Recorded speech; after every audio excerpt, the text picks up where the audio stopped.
Obras de mitigación para protección de bordas con aplicación de técnicas de ingeniería naturalística. En el marco del proyecto Preparación ante desastres de la cuenca del río Coyolate en Escuintla, Guatemala, Tipecho 7, Acción contra el hambre con el apoyo financiero del Departamento de Ayuda Humanitaria y Protección Civil de la Comisión Europea, ECHO, ha implementado 1.5 kilómetros de protección de bordas en la comunidad de Trocha 8, El Paraíso, Nueva Concepción, Escuintla. Desde el 2010, ACF ha implementado esta técnica de protección de riberas en más de 3,5 kilómetros de bordas del río Coyolate, Escuintla, Guatemala, con la asesoría inicial del Departamento de Ingeniería Agraria y Forestal de la Universidad de Florencia, Italia. Las obras han soportado las crecidas del río durante las épocas lluviosas, evitando así las pérdidas de cosechas por inundaciones de miles de familias campesinas vulnerables. Han sido las propias comunidades quienes han liderado este proceso y aportado con mano de obra. A su vez, esta técnica está siendo replicada ahora por entidades públicas y privadas de Guatemala. Definición de ingeniería naturalística. La ingeniería naturalística, también conocida como ingeniería biológica, es una disciplina técnico-científica que estudia las modalidades de uso de las plantas vivas, de parte de plantas o incluso de asociaciones vegetales enteras, como materiales de construcción, con frecuencia unidos a materiales no vivos, como piedra, tierra, madera y acero. Funciones principales de la ingeniería naturalística.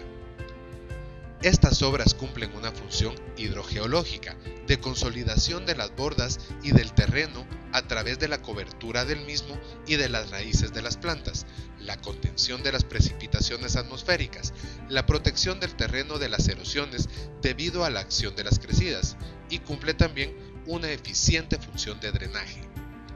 Las intervenciones de estas obras tienen la función primaria de protección y recuperación ambiental de vertientes y orillas fluviales en erosión, pero también un valor agregado representado por el elevado valor paisajístico y respetuoso de los ecosistemas.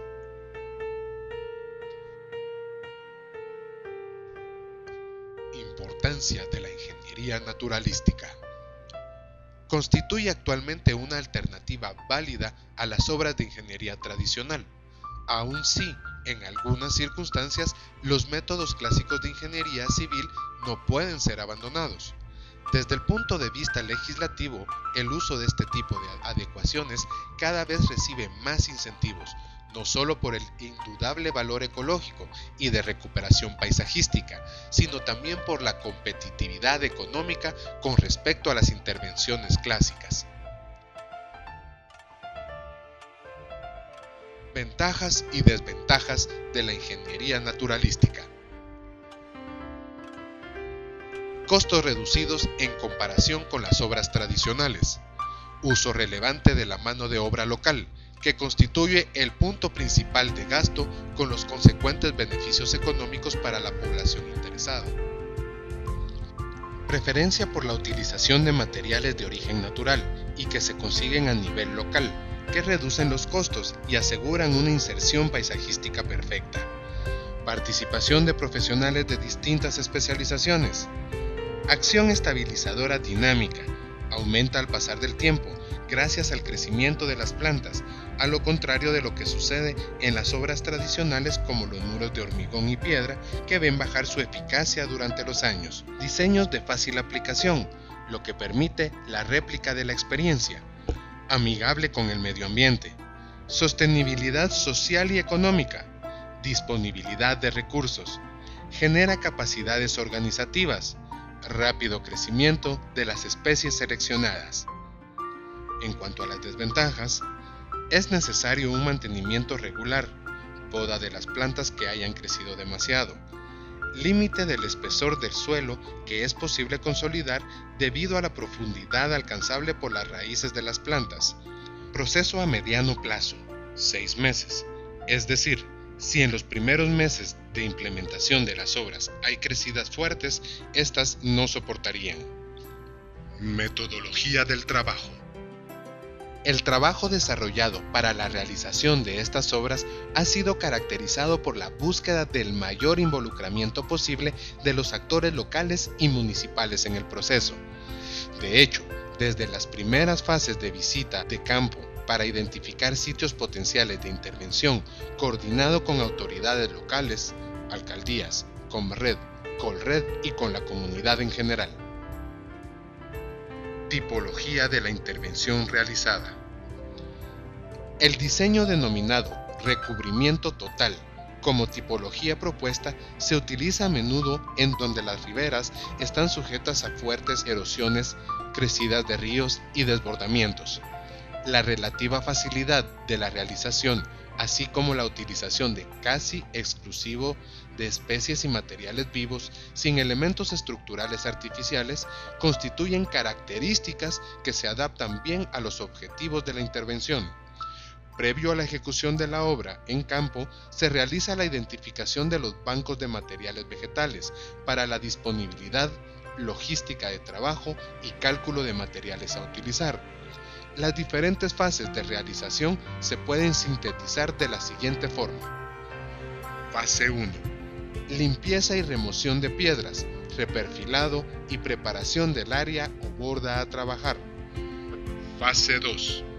Construcción de la estructura a la base colocando postes de madera de manera vertical y oblicua y sucesivamente colocación horizontal de otros postes en medidas de 2, 3 y 5 metros de largo con un diámetro de 20 centímetros para que posteriormente sean clavados entre sí. Fase 3. Colocación en vertical a lo largo de toda la borda en hileras paralelas, sobrepuestas de estacas vivas de especies vegetales de 1.5 metros de largo con capacidad de reproducirse vegetativamente. Fase 4. Colocación de estacas vivas de 5 metros de largo, de especies con capacidad de reproducirse vegetativamente pegadas una a la otra y perpendicularmente a la base de la ribera, con la base en el agua y de largo suficiente para cubrir toda la borda. Estas estacas forman una estructura natural de recubrimiento al perfil frontal de la borda, estabilizando la borda al pasar el tiempo. Fase 5. Se fijan las estacas al sustrato a través de amarre a los piquetes verticales vivos con alambre de hierro galvanizado. Fase 6.